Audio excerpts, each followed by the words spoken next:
Ce soir, on fête le 25e anniversaire du Gala Force Avenir et ce soir, on te fête aussi.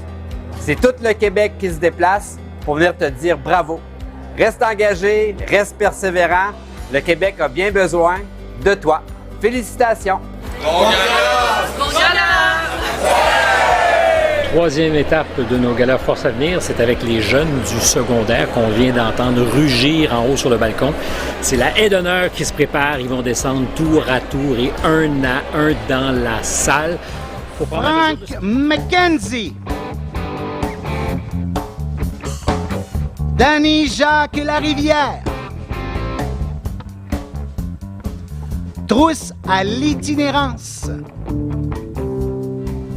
Adia Safari. Belle soirée encore une fois.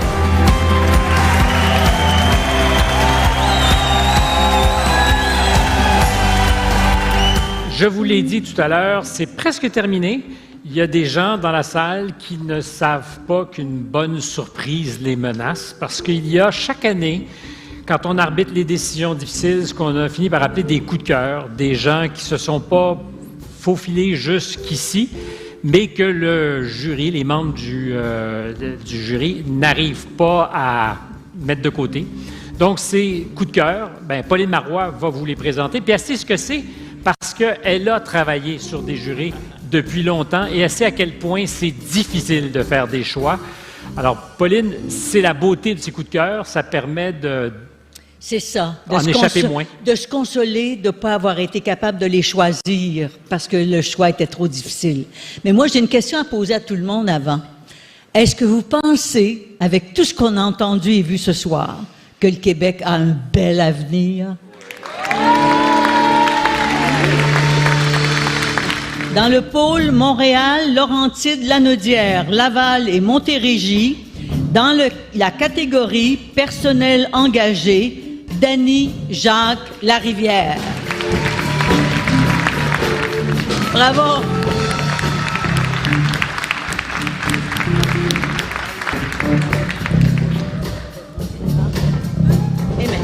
Danny Jacques, dont on dit qu'il est une véritable usine à idées et projets.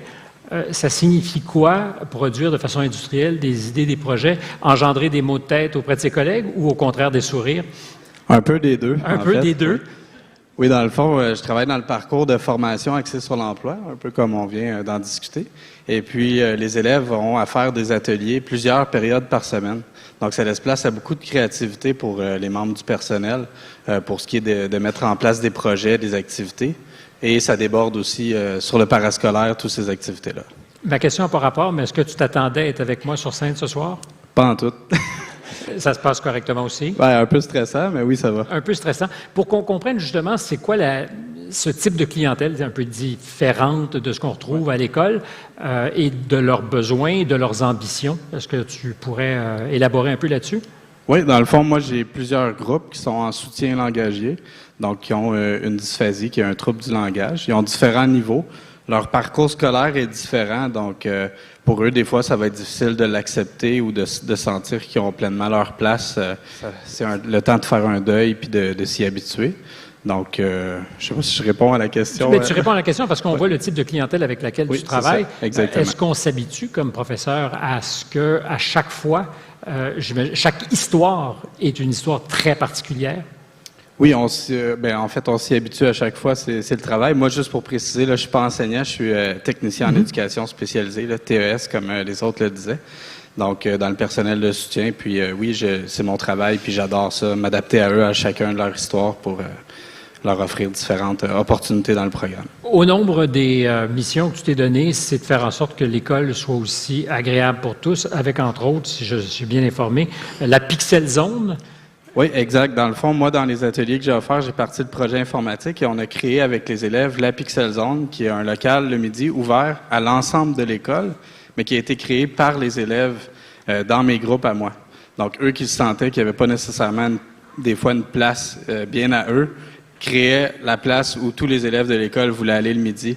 Donc, une salle de jeux, d'arcade, et créer des tournois. Et ça, c'est organisé en marge de tes responsabilités officielles, évidemment. Oui, tout à fait. C'est-à-dire les midis, des fois un peu plus aussi, les soirs, les fins de semaine. Donc, c'est un vrai job à temps plein.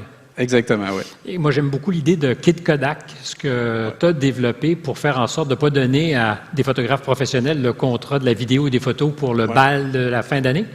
Oui, c'est arrivé une année où on a pu s'occuper du bal, c'est des élèves. Dans le fond, en partant de la Pixel Zone, on a créé des ordinateurs sur mesure, des ordinateurs gamer, mais qui nous permettent aussi de faire de la photo, du vidéo, du montage. Et j'avais plusieurs élèves que eux, construire des ordis, c'était pas ça leur intérêt, c'était plus un aspect artistique.